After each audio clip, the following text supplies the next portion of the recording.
is Jordan, which is kind of annoying this question, but now that LeBron is the all-time leading scorer in NBA history with over 39,000 point careers, also ranking top 5 in assists and still climbing rankings in rebounds, blocks, and steals, all while consistently playing 20-plus seasons at an elite level for an old man, winning 4 championships, 4 MVPs, and making 19 All-NBA teams. Who is better, Jordan or LeBron?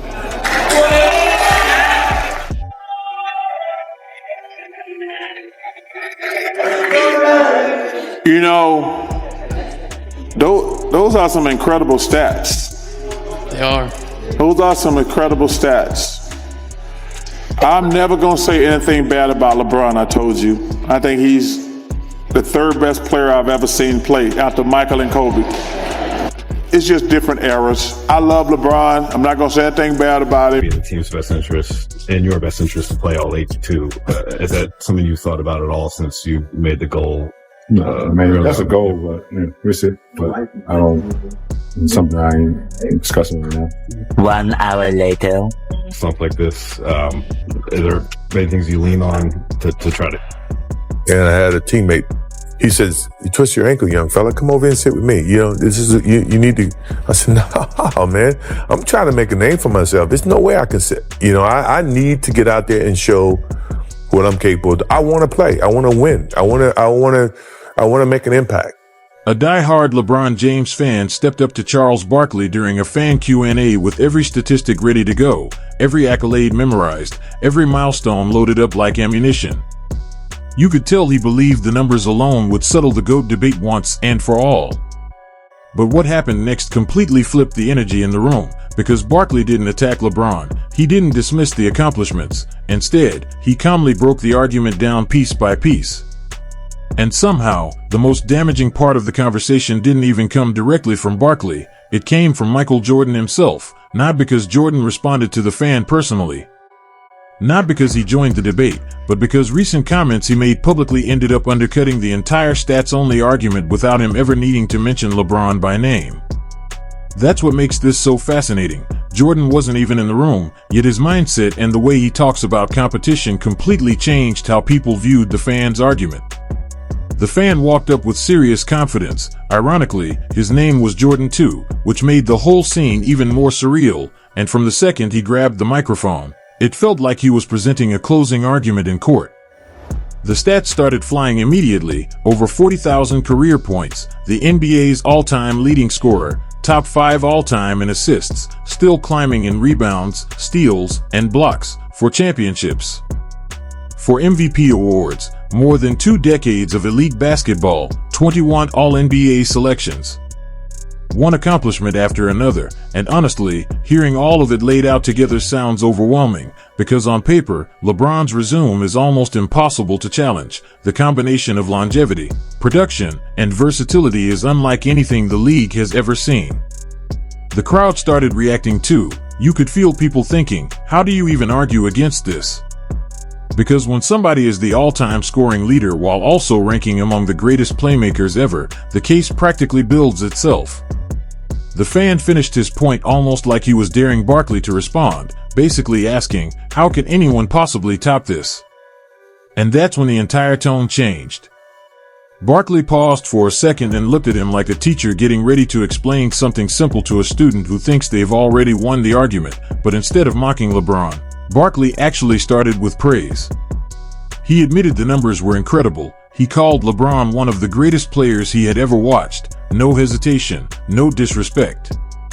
But then came the shift, the point that fans on both sides always end up circling back to, because Barkley's argument wasn't about statistics alone. It was about dominance, mentality, fear, and the feeling certain players created when they stepped on the floor. And that's the part of the debate where pure numbers suddenly stop answering every question. It's just different eras. I love LeBron. I'm not going to say anything bad about him. He didn't go to college for 3 years. You have to factor that in also. He had a 3-year head start on Michael. Okay, since you want me that. So,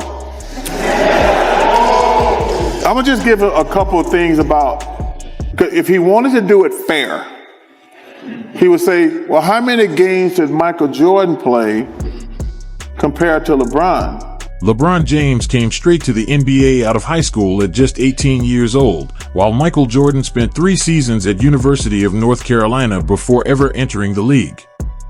That detail completely changes how some people view the numbers.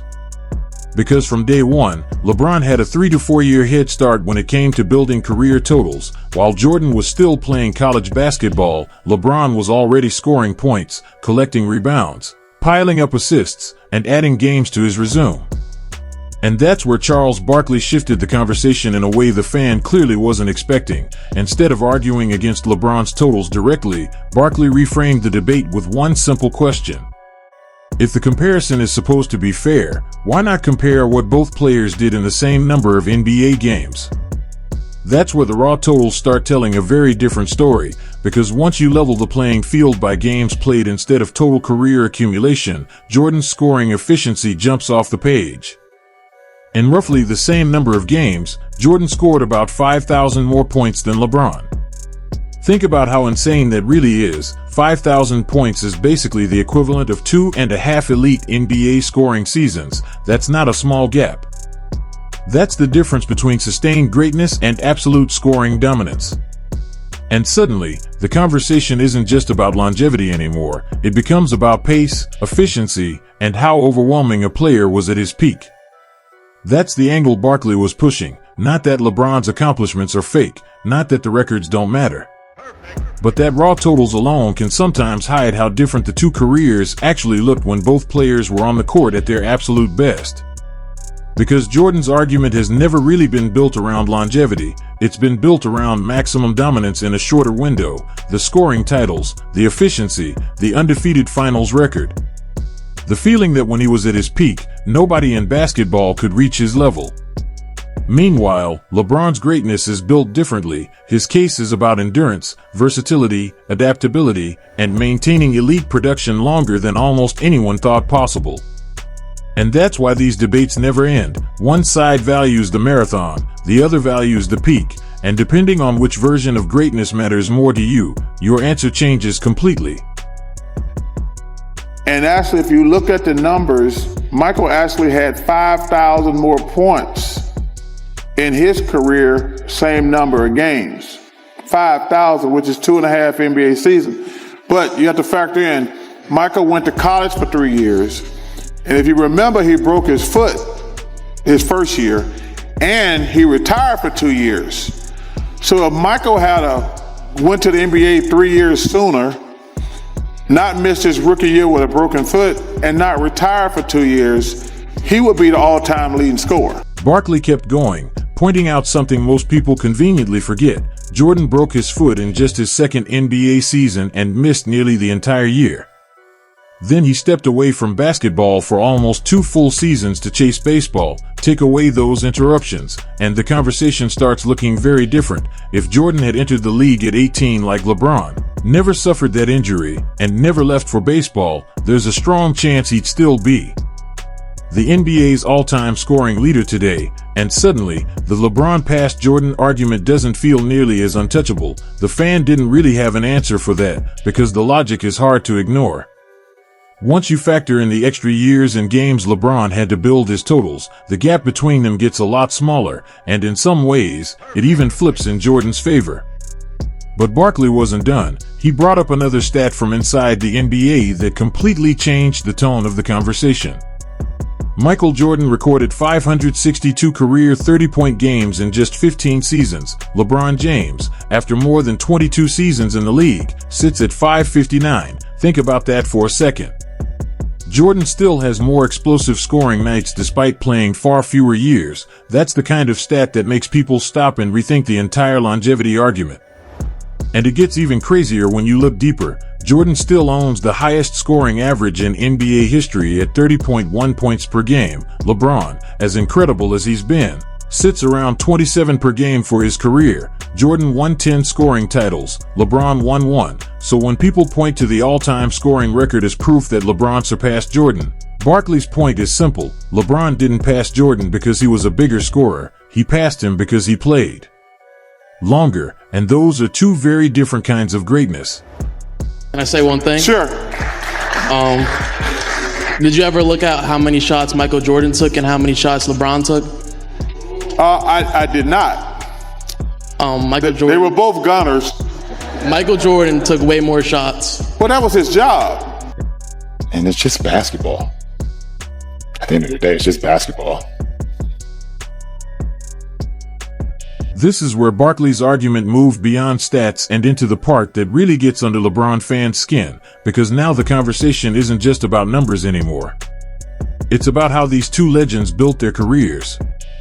Jordan's championship story happened entirely in Chicago. The Bulls drafted him, the Pistons bullied him for years in the playoffs, and instead of leaving to find an easier situation, Jordan stayed put and figured out how to beat them. That journey turned the Bulls from a struggling franchise into the defining dynasty of the 1990s. 6 championships in 8 years, one organization, one core, no jumping ship when things got tough.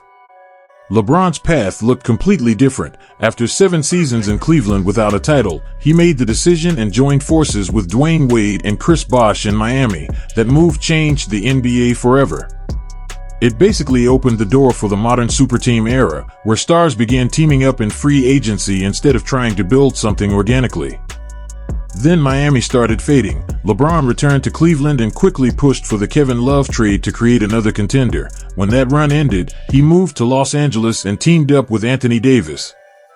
So when people compare Jordan and LeBron, Barkley sees 2 completely different approaches. Jordan built a dynasty with the franchise that drafted him. LeBron won titles across multiple organizations with multiple hand-picked superstar combinations. And Barkley has been consistent about this for years. He's repeatedly ranked Jordan first, Kobe second, and LeBron third because he believes team stacking changes the conversation. Even Julius Erving recently left LeBron off his top 2 for a similar reason, arguing that LeBron helped normalize the idea of stars assembling their own championship situations.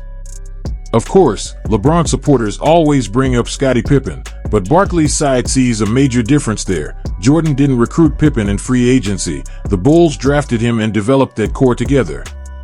And Jordan didn't leave Chicago after the Pistons kept knocking him out of the playoffs. He stayed until he finally broke through. To critics of LeBron's path, that matters.